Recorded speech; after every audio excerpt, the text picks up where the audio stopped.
la République s'est imposée non seulement contre les monarchistes, mais contre l'Église. Il faut aussi l'Église catholique, pas contre la religion, mais contre l'Église catholique, liée aux monarchistes. La force de la loi de séparation, telle qu'elle a été voulue en particulier par Aristide Briand, qui était un artisan essentiel, et Jean Jaurès, a été pour autant de ne pas en faire une loi de contrainte, mais d'en faire une loi de liberté.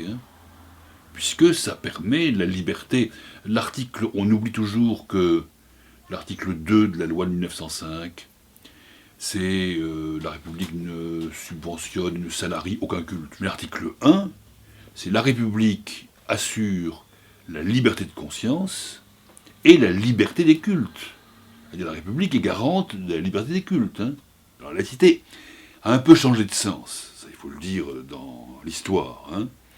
La laïcité des origines, enfin si on prend 1905, c'était secouer l'emprise de l'Église sur la population.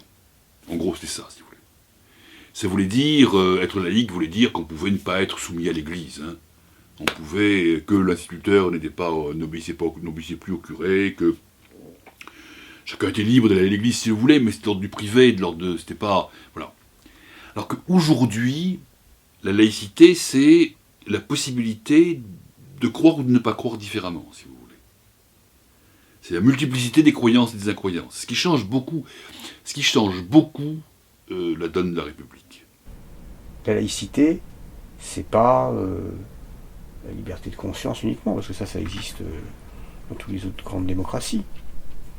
Mais ce qui n'existe pas partout, et dans très peu de pays, c'est l'obligation pour l'État, et pour le chef de l'État, et pour les hommes politiques, et les femmes politiques, et pour les fonctionnaires, d'être neutre par rapport aux options spirituelles, par rapport au fait de croire ou de ne pas croire.